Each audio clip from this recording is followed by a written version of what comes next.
Bom, pessoal, vamos então fazer aqui um breve resumo de tudo que a gente viu até o presente momento na disciplina. Primeiro, eu vou adicionar aqui bem grandona a nossa querida célula, lembrando que o nosso corpo é composto de cerca de 10 trilhões de células, isso se a gente estiver falando somente o número de células de nós mesmos, sem levar em conta a nossa querida microbiota que nos acompanha aí, ou seja, bactérias, fungos, vírus e alguns outros seres que, porventura, tomam carona aqui no nosso corpo. Bom, somos 10 trilhões de células, existem células diferentes, algumas fazem parte do cérebro de vocês, são neurônios, outras fazem parte do sistema sanguíneo, outras fazem parte do músculo de vocês, outras são células epiteliais, enfim, células do baço, do fígado, do estômago, do rim. Cada uma delas tem uma morfologia um pouco diferente, mas a regra base de funcionamento é sempre a mesma. É a regra que a gente viu aqui nessa disciplina. Então, vocês podem, nesse momento, imaginar a célula que vocês quiserem imaginar. Eu vou colocar aqui um núcleo dentro dela, grandinho aqui, para a gente poder rabiscar e relembrar alguns conceitos que a gente viu nessa disciplina. Então, está aqui, bem grandão o núcleo. A gente, basicamente, então, no início do curso, nós aprofundamos aqui, vindo desde o citoplasma e adentramos lá no núcleo, onde as moléculas de DNA de vocês estão localizadas. Então, nós vimos que o DNA é sempre dupla fita, e ele é sempre constituído, então, de 4 nucleotídeos diferentes. Nós vimos que todos os nucleotídeos, necessariamente, eles apresentam um grupo fosfato, que está conectado aqui com uma pentose, um açúcar, que no caso do DNA é a desoxirribose, e ele está conectado também a bases nitrogenadas. Por exemplo, aqui a nossa querida adenina.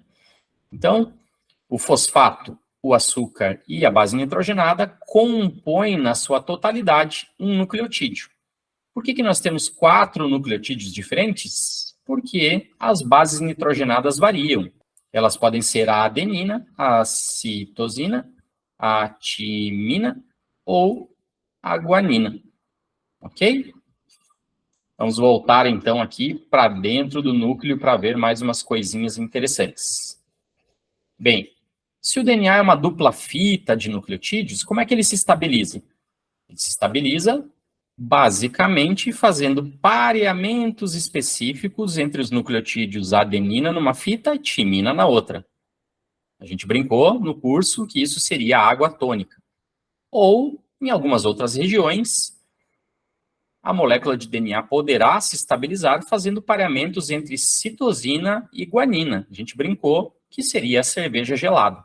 Lembrando que citosina e guanina fazem pareamento, então, por 3 interações de hidrogênio, que dão uma estabilidade maior à molécula, comparado à adenina com a timina, que fazem um pareamento específico de apenas 2 interações de hidrogênio e, portanto, deixam a molécula um pouco menos estável. Bem, nós vimos, então, que aqui dentro desse nosso núcleo, nós temos 46 moléculas de DNA, 23 dessas moléculas vieram do pai de vocês, 23 dessas moléculas vieram da mãe de vocês. Então, nós somos seres diploides, nós temos 2 cópias de cada uma das nossas moléculas de DNA. Claro, aqui, pessoal, nós veremos mais para frente, tem uma exceção aqui, quando eu for falar das moléculas dos cromossomos sexuais. Então, as mulheres vão ter recebido um cromossomo sexual X do pai e um X da mãe. Já nós, homens, meninos, terão recebido um Y do pai e continuarão tendo recebido um X da mãe. Mas esse é um assunto mais para frente aqui na disciplina. Vamos voltar aqui e falar do nosso querido DNA. Então, são 46 moléculas de DNA para caber dentro desse núcleo pequenininho de cada uma das nossas células. Se a gente somar essas 46 moléculas de DNA, nós temos algo como 2 metros de DNA dentro dos nossos núcleos, que no máximo vão ter 10 micrômetros de tamanho. Então, relembrando vocês, pessoal, aqui o micrômetro, a gente está numa grandeza 1000 vezes menor que o milímetro. 10 micrômetros são 100 vezes menor que 1 milímetro. Ou seja, algo muito pequeno, que são os núcleos das células de vocês, precisa conter um volume muito grande de DNA. A gente conversou no curso que seria basicamente como pegar 40 quilômetros de uma linha muito fina e compactar isso dentro de um volume de uma bola de tênis. Bem, então esse DNA não pode estar nesse formato aqui, que é o formato clássico que aparece aí nas imagens do navegador de vocês. Se vocês digitarem aí no buscador, no Google, DNA, vai aparecer uma imagem clássica dessa aqui, a famosa dupla hélice de DNA. Bem, mas se ele não está nesse estado aqui dentro dos núcleos das nossas células, então, obviamente, ele precisa estar compactado para caber dentro do núcleo das nossas células. E aí o pessoal sempre pensa nesse ponto aqui no curso, que eu pego esse DNA, eu já estudei isso, sim, eu lembro lá do ensino médio, eu lembro lá de um outro curso de graduação, eu lembro lá de um youtuber falando que esse DNA ele é compactado muitas vezes para ficar no formato do que a gente chama de cromossomo, que é um formato que a gente pode observar no microscópio óptico, né? A gente consegue ver os nossos cromossominhos no microscópio óptico. Mas a gente entendeu, então, aqui no curso, que isso não é verdade, que os cromossomos não existem normalmente dentro dos nossos núcleos, exceto num momento muito específico onde a célula está se dividindo. Então, se a gente pegar todo o ciclo celular aqui, na parte de divisão celular, na parte de mitose, vou colocar aqui como um M, aqui numa fase específica da mitose, chamada de metáfase, a gente terá cromossomos. Todo o resto, deixa eu mudar a cor aqui para ficar um pouco mais fácil, todo o resto do ciclo celular, seja a fase S, de duplicação do DNA, seja a fase G2, nós não teremos cromossomos. Então, temos um problema a ser resolvido aqui agora. Se eu não posso deixar o DNA completamente abertinho assim, porque ele quebraria, ele seria frágil, ele causaria mutações, se eu não posso compactar completamente o DNA no formato de cromossomos, como é que ele está verdadeiramente na intérfase, então, na maioria do tempo dentro das células de vocês? Ele está, pessoal, numa situação intermediária, ele está aqui nem tanto ao céu, nem tanto à terra, ele está mais compactado que a molécula, mas menos, que a molécula de DNA, mas menos compactado que o cromossomo. Então, a gente precisa pegar agora essas moléculas de DNA de vocês e compactar isso aqui num formato de cromatina. Então, assim, basicamente, a gente viu que esse DNA, ele vai se enrolar em estruturas chamadas nucleossomos. O que são esses nucleossomos? São basicamente aí 147 pares de bases de DNA enrolados ao redor de 8 estonas. A gente viu que essas 8 estonas, na verdade, são 4 tipos diferentes duplicadas. Esse DNA vai inicialmente, então, se enrolar, desculpem a pobreza aqui do desenho, mas esse DNA vai se enrolar, então, ao redor dos nucleossomos. Depois, a cada... deixa eu fazer mais uns aqui, 2, 4, 5, 6, fazer mais um aqui para baixo. Vamos completar um pouquinho o DNAzinho aqui para ficar mais fácil. Bom, a gente viu que a cada 6 nucleossomos será formada uma estrutura hexamérica, aqui com a ajuda da estona H1, ao redor do qual, então, nosso DNAzinho vai se enrolar. Então, esse primeiro nível de compactação aqui depende muito dos nucleossomos, esse segundo nível de compactação aqui depende muito da estona H1, e depois ainda a gente vai ter um terceiro nível de compactação, que basicamente é a repetição dessa estrutura hexamérica aqui, causada principalmente pela estona H1, fazendo, então, a nossa fibra de cromatina, que tem um diâmetro de 30 nanômetros. Então, vou apagar tudo isso aqui agora e vou colocar aqui para vocês em vermelhinho, como se fosse uma cromatina, uma fibra de cromatina. A espessura dessa linha que eu estou desenhando aqui tem 30 nanômetros e é composto pelos 6 nucleossomos enrolados no formatinho circular. Ok, a gente viu que essa cromatina ela pode estar mais abertinha, assim, e ser suscetível a ser lida, ou que ela pode estar mais compactada, mais enroladinha sobre ela mesma, como se fosse uma mola maluca e mais fechadinha, onde aqui, pessoal, fica difícil de eu acessar a informação para ler o DNA. E por que é importante ler o DNA? Porque existe algumas regiões nele, vamos colocar aqui, ó, marcada aqui para cá, essa regiãozinha, ela tem uma informação importante que deve ser extraída em algum momento. Extraída em algum momento na maneira de quê? Na maneira de uma molécula de RNA.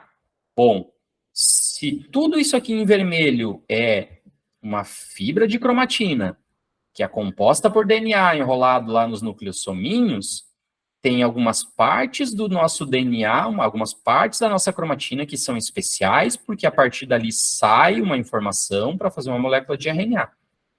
Essas partes a gente basicamente viu aqui no curso que são consideradas genes.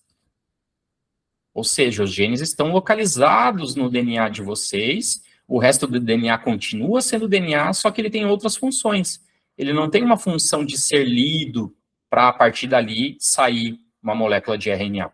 Agora vocês vão concordar comigo que se a molécula de cromatina estiver nesse estado aqui mais abertinha, que a gente chamaria então de eucromatina, é muito mais fácil para quem vai ler a informação, ler uma informação de um livro que está aberto. Vejam a situação de cima, onde nós temos uma situação de heterocromatina, ou seja, onde a cromatina está completamente condensada. Como é que eu vou conseguir ler um livro que está fechado? A sequência gênica está ali também, no mesmo lugarzinho, mas eu não consigo ver ela direito. Bom, então, a compactação em cromatina do nosso material genético, ela serve primeiro para fazer com que todo o DNA de vocês caiba dentro do núcleo, segundo, para proteger esse DNA, eventualmente, de algum tipo de quebra, mutações, terceiro, essa organização em cromatina propicia, pessoal, que eu abra a cromatina somente quando eu vou extrair alguma informação dali, eu consiga controlar muito especificamente o que a célula vai fazer, e quando eu não preciso tirar aquela informação dali, eu simplesmente compacto a cromatina num estado mais basal, fechado, bonitinho. Certo até aqui? Se tiverem dúvidas, deixem aí nos comentários que depois eu vejo e respondo a vocês. Bom, então, apagando aqui para voltar. O que na prática acontece, pessoal, devido aos nossos limites tecnológicos, e a gente não conseguir observar isso tudo bem bonitinho dentro do núcleo, é que nós temos as 46 moléculas de cromatina de vocês ocupando todo o núcleo. Então, um núcleo interfásico, um funcionamento, um dia normal na vida das células de vocês tem cromatina para tudo que é lado, parece um prato de espaguete aqui. Ó, meu desenho está até fazendo a cromatina sair aqui da membrana nuclear, não pode, tem que ficar tudo dentro do núcleo. Então, é bem difícil individualizar, saber, cadê a minha cromatina que dá origem ao cromossomo número 1, cadê a número 2, cadê a número 3, cadê o X, cadê o Y? É difícil, a não ser que a gente use uma técnica de fluorescência para, então, fazer com que o cromossomo interfásico, ou a cromatina número 1, brilhe em amarelo, a número 2 brilhe em verde, aí a gente consegue ver que existe, assim, um certo domínio de territórios, o 1 está mais num lado, o 2 está mais no outro, o 3 está mais para lá, ok? Mas não é a situação natural de funcionamento das nossas células, porque lá, vocês sabem, o mundo não é colorido. Todos os nucleotídeos são completamente iguais. O comprimento de luz é muito maior do que o tamanho dos nossos queridos nucleotídeos, então eles não refletem luz. Mas, enfim, detalhes à parte. Prof, cadê aqui a heterocromatina e a eucromatina? Olha, no meu desenho aqui, simplesmente vocês não conseguem observar isso, né? A gente teria que ir para uma microscopia eletrônica e ver lá, então, que algumas regiões da cromatina estão muito condensadas. Essas regiões têm a tendência a ficar aqui mais perto do núcleo, da parede nuclear pelo lado de dentro. A parte do meio tem a tendência de estar mais no formato de eucromatina. Isso tudo pode mudar, porque se o ambiente da célula de vocês mudar, se vocês fizerem outra coisa com aquela célula, exigirem outra coisa dela, né, esse padrão de hetero e eucromatina podem mudar. Porém, lembrem-se que algumas regiões da heterocromatina são constitutivas.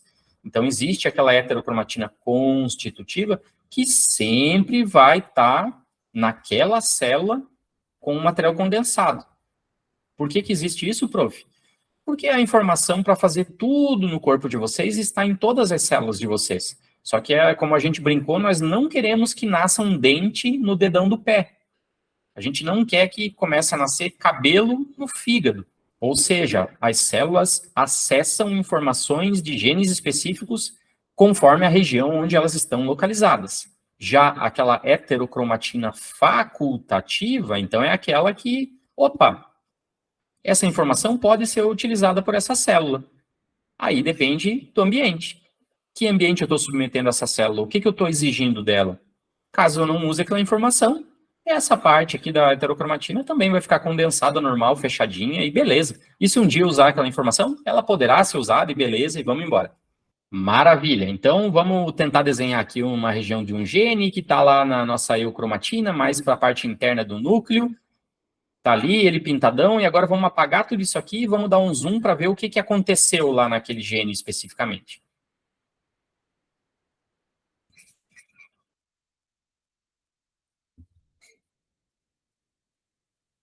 Então, eu dei um zoom, pessoal, naquela única molécula lá de eucromatina, e a gente está vendo aqui agora o DNAzinho.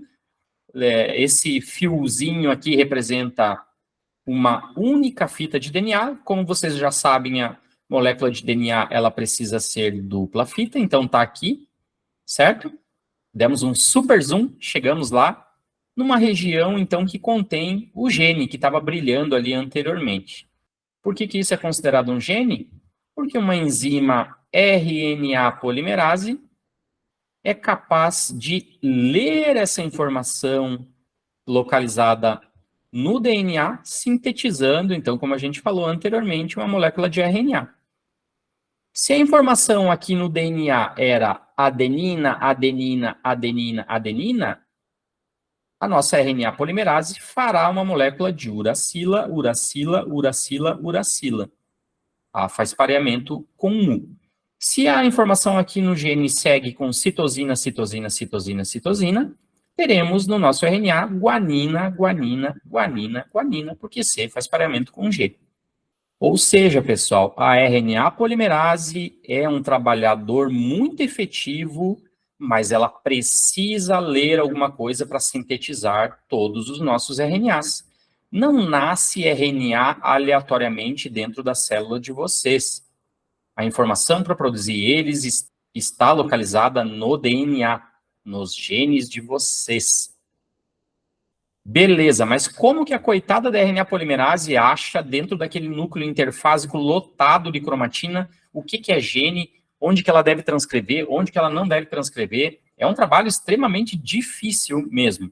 Bom, nós vimos então que existem regiões aqui anteriores ao que vai ser transcrito que são chamadas de promotores gênicos.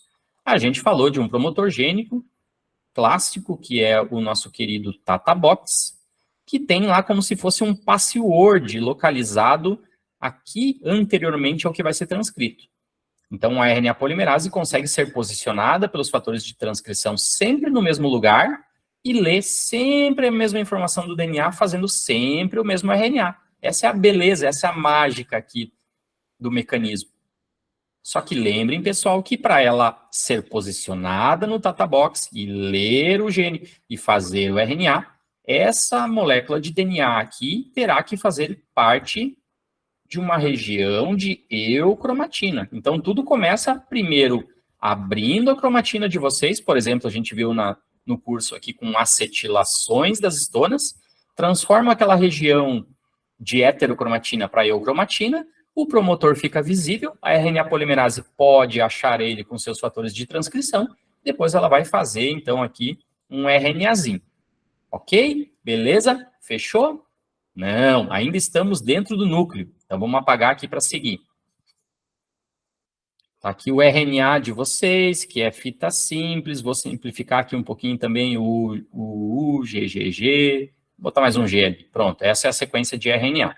Pensando, pessoal, que esse RNA seja um RNA mensageiro, ele ainda não conseguirá sair aqui de dentro do nosso núcleo.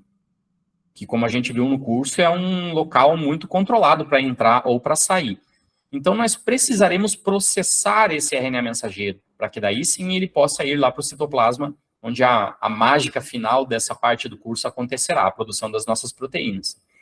Então, primeiro, ele precisa receber aqui um CAP, que a gente viu que é uma metilguanosina na posição 5' para defender ele por aqui. E ele precisa receber aqui uma cauda poli-A na posição 3', ou seja, várias adeninas são adicionadas aqui na posição 3'. Desculpem ele ter saído aqui do núcleo. Vamos voltar e vamos fazer certinho aqui, para depois não gerar dúvida, como esse vídeo fica rolando por aí, o pessoal depois, mas ele saiu do núcleo. Aqui, vamos virar para baixo, pronto, ele continua dentro do núcleo. Tá aqui a cauda poli-A bonitona dele. Posição 3'. Ok, beleza, então nós temos o capeamento e a poliadenilação, que é 2 fases do processamento de RNA ainda lá dentro do núcleo. O que precisa ainda, pessoal? Que a gente retire os introns, ou seja, a gente faça o splicing desse RNA mensageiro ainda lá dentro do núcleo. Vamos imaginar que aqui o intron fosse essa sequência de GGG. Então, vamos apagar esse intron aqui, G, G, G, G, G, G. E agora o que é preciso é conectar esses 2 carinhas aqui ainda lá dentro do núcleo. Conectar como? Adicionando outras coisas? Não. Simplesmente puxando essa parte para lá. Então, vamos puxar aqui, ó, C, e tá aqui a cauda poli-A. Tum, tum, tum, tum, tum, tum, tum, tum. E como nós puxamos para lá, a gente apaga aqui agora. Pronto. Agora sim, pessoal, cauda poli-A, capeamento aqui na posição 5', foi feito o splicing, a retirada dos introns, agora esse cara aqui é considerado um RNA mensageiro maduro, prontinho, efetivo, que pode sim, finalmente escapar aqui as porteiras do núcleo para ir lá para o citoplasma. A gente viu que não é tão fácil assim passar, que ele precisa aqui de proteínas específicas de poro nuclear que ajudam ele a fazer essa passagem, mas eu estou simplificando nesse resumo aqui para vocês bastante essas questões todas. Ok, então o nosso querido DNA ficou aqui dentro do núcleo e agora nós temos um RNA mensageiro maduro que está levando uma informação aqui no citoplasma. Ele escapou as porteiras do núcleo. Esse RNA mensageiro, vou deixar aqui anotadinho para vocês, esse RNA mensageiro tem um destino final e um carinha muito legal que é chamado ribossomo. Nós temos milhares ou milhões de ribossomos ao longo de todo o nosso citoplasma, e o destino desse RNA mensageiro é levar uma informação para que esse ribossomo, então, sintetize as proteínas de vocês. Mas o ribossomo com o RNA mensageiro já conseguem fazer o trabalho? Não. Eles precisam ainda, pessoal, de acessórios. Então, eles precisam de um outro tipo de RNA, que a gente vai chamar aqui de RNA transportador. Esse RNA transportador também foi produzido lá dentro do núcleo de vocês, nos genes para RNAs transportadores. Ele também escapou aqui as porteiras do núcleo, ele foi aqui, sofreu um processo de edição para transformar ele numa estrutura secundária, que é bastante estável. E esse RNA transportador vai encontrar algumas enzimas aqui no citoplasma, as tRNA aminoacil sintetases, que vão dar para ele, em algum momento, se assim vocês estiverem se alimentando corretamente, ou se vocês estiverem sintetizando os aminoácidos corretamente, esse RNA transportador receberá um aminoácido aqui na cabeça dele, na região 3' dele, ok? Então, ó, o aminoácido vem da dieta ou da síntese de aminoácidos que é realizado no citoplasma das células de vocês. O RNA transportador veio de dentro do núcleo produzido por uma RNA polimerase específica que leu um gene para a produção de RNAs transportadores. E esses 2 caras vão se conectar especificamente aqui no citoplasma, né? Vai ter uma ligação específica ali entre eles, feita pelas tRNA-aminoacil sintetases. E eles também têm destino final aqui, ribossomo. A ideia agora é, pessoal, que na síntese proteica, vamos deixar grandão agora o nosso RNA aqui fora para explicar isso um pouquinho. A ideia é que na síntese proteica nós tenhamos aqui um pareamento específico dentro do ribossomo, entre o RNA mensageiro e o RNA transportador. Então, essa região de anticódon do RNA transportador fará pareamento específico com o RNA mensageiro. Se no RNA mensageiro nosso maduro existia o uracila, o transportador que vai se ligar aqui na sua região de anticódon, ele precisa ter adenina, adenina, adenina. Aí vai ser feito um pareamento específico aqui entre o transportador e o mensageiro. E lembrando que lá em cima, na cabeça desse RNA transportador, tem um determinado aminoácido. Então, U significa que vai vir um transportador com AA, e na cabeça desse transportador tem um aminoácido fenilalanina. Já aqui do lado, CAA vai receber no futuro um transportador que tem, acho que vocês já entenderam, GUU. GUU não estará trazendo o aminoácido fenilalanina, estará trazendo outro aminoácido, que eu não sei de cor qual é, tem que olhar a tabela do código genético. Então, a ideia, pessoal, é que a entrada desses RNAs transportadores aconteça sempre em ordem e sempre segundo a mensagem que está no RNA mensageiro, lá dentro do ribossomo. É ele quem coordena isso. Ou seja, a síntese proteica. Conforme o ribossomo for andando sobre o RNA mensageiro, vários transportadores forem chegando com diferentes aminoácidos, vocês vão começar a ver aqui dentro do aqui dentro do ribossomo, começar a crescer uma cadeia de vários aminoácidos, uma cadeia polipeptídica, que vai dar origem mais para frente à nossa querida proteína. Então vejam, todas as proteínas que vocês precisam para viver, seja o colágeno, seja a alfa-sinucleína que a gente falou, sejam os canais de sódio, de potássio, os receptores dos neurotransmissores de vocês, as enzimas que sintetizam dopamina, serotonina, actina, miosina, todas as proteínas do sistema imunológico, os anticorpos, o que vocês querem imaginar, gente, é produzido dentro de vocês. Vocês se alimentam para captar aminoácidos que vão ser utilizados aqui pelo ribossomo na síntese das próprias proteínas de vocês. E elas não são feitas aleatoriamente, porque vejam a lógica, é isso que vocês têm que ter na cabeça. O ribossomo vai sempre ler, vamos fazer a flechinha agora invertida aqui, ó, saindo do ribossomo. O ribossomo vai sempre ler o mesmo RNA mensageiro que veio da onde? Sempre de dentro do núcleo de vocês, e esse RNA mensageiro pode ser feito aleatoriamente? Não, a gente viu que esse RNA mensageiro vai ser sempre produzido segundo aquela informação que está no DNA de vocês, mais especificamente nas regiões que são consideradas genes. Essa é a grande importância do DNA. O DNA contém uma informação que está no formato dos nossos genes, que serve para produzir todos os nossos RNAs, seja o mensageiro, seja o transportador, ou seja outro cara que a gente não falou aqui nesse resumo, que é o RNA ribossomal, que dá origem aqui aos nossos queridos ribossomos. Sempre uma RNA polimerase vai precisar ler essa informação no DNA para que os RNAs sejam produzidos e possam trabalhar lá no citoplasma, ou em alguns casos que a gente não falou aqui também no vídeo, RNAs que trabalham aqui dentro do núcleo, mas esses que trabalham lá no citoplasma vão dar origem, então, às nossas queridas proteínas. Ou seja, pessoal, o resumão todo dessa primeira parte do curso é o dogma central da biologia molecular, que é DNA serve para fazer RNA e RNA serve para fazer as nossas proteínas. Sem proteína, não há vida. Vocês não existem. A célula de vocês colapsa. Se várias células colapsarem, talvez um órgão esteja um problema. Se um órgão tiver um problema, infelizmente, a vida não é possível. A gente dá muita importância para o DNA, porque o DNA estoca essa informação para que sejam produzidas as nossas proteínas.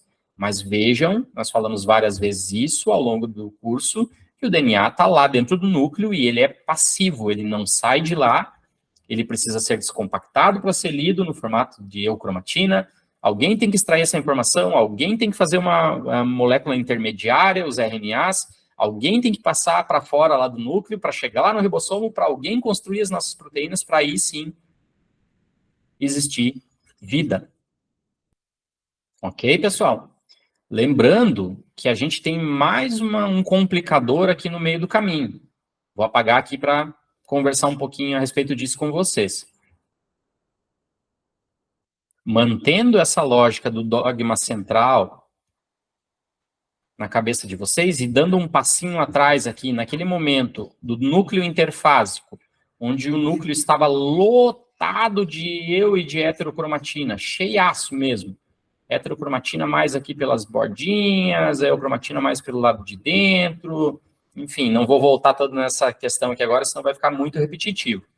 Mas lembrando, pessoal, que ao longo do ciclo celular, a gente vai entrar numa fase que é chamada fase S, que é uma fase muito importante. Ela basicamente toma metade do tempo do ciclo celular de vocês. E nessa fase S, toda essa cromatina aqui dentro do núcleo, ela precisará ser duplicada. Então, ao mesmo tempo que isso aqui está ocorrendo, que o DNA estoca a informação, que algumas regiões dele são lidas, olha aqui, que algumas regiões dele são lidas, que as proteínas de vocês vão ser produzidas, em um determinado momento do ciclo celular, a célula recebe uma informação de que no futuro ela precisará se dividir em duas. Então, ela vai dedicar todo um momento especial da vida dela para, sim, continuar funcionando, continuar produzindo as proteínas de vocês, os RNAs de vocês, porque senão vocês não viveriam, mas ainda assim ela precisará duplicar todas as moléculas de DNA aqui dentro. Toda a heterocromatina e a eucromatina terão que ser duplicadas. E aí a gente falou, então, especificamente numa aula, sobre todas as enzimas, nem todas, a gente resume também nas aulas, nos cursos de vocês, um pouco a informação para ficar um pouco mais palatável, mas nós falamos de várias enzimas que fazem esse processo todo da replicação. Então, falamos da helicase, que consegue abrir a dupla hélice de DNA, falamos da primase, que faz um primer, que faz um iniciador de RNA, depois falamos da polimerase, falamos da ligase, enfim, falamos de várias das SSBs que estabilizam a fita e aí por diante. Não vou repetir todas elas agora, porque isso aqui é para ser um resumo. Mas deem bastante atenção, então, a esse momento do ciclo celular de vocês. Entendam um papelzinho específico aqui de cada uma dessas enzimas na duplicação de todo o nosso material genético. Ah, prof, mas já tinha tanta cromatina lá dentro do núcleo, agora vai ter o dobro. É, realmente. Só que logo, logo, quando terminarmos aqui a fase S, nós entraremos na fase G2 e logo na sequência, na divisão celular, onde toda aquela cromatina duplicada, todo aquele núcleo lotadaço de tanta cromatina, de tanto DNA, ele vai começar a ser compactado. Então, vai começar, devido a uma compactação extrema do nosso material genético, vai começar a sobrar algum espaço livre ali dentro do núcleo. Até o momento que a gente chegue, então, nos cromossominhos, altamente compactados. De tão compactados que estão, a gente não vai nem conseguir ler a informação gênica. Ah, prof, mas como é que eu vou funcionar sem ler a informação gênica? Isso tem que ser bem rapidinho dentro do ciclo celular de vocês. Não vai poder ficar assim para sempre, senão realmente não existiria vida. Eu não consigo acessar aquele gene que eu mostrei para vocês ali, que deu origem a um RNA mensageiro UUC, CGA, não me lembro direito. Aquele cara não é impossível eu ler ele agora, ele está muito compactado aqui. Então, a mitose vai acontecer, o processo de divisão celular vai acontecer, vai ter depois uma outra célula azulzinha bonita aqui do lado, igual a essa aqui, e aí a gente volta para a intérfase, para o funcionamento normal, natural das células de vocês, onde aí sim, com tudo isso aqui altamente descompactado de novo, no formato de eu ou de heterocromatina, volta a preencher todo o núcleo de vocês, e aí fica fácil de a gente ver que ali tinha um gene, a RNA polimerase pode ser alocada ali se isso for transformado em eucromatina. Certo, pessoal? Esse é o resumão aqui em poucos minutos de toda essa primeira parte do curso de Genética e Biologia Molecular. Se vocês têm dúvidas, deixem nos comentários que eu vou, na medida do possível, lendo e respondendo vocês.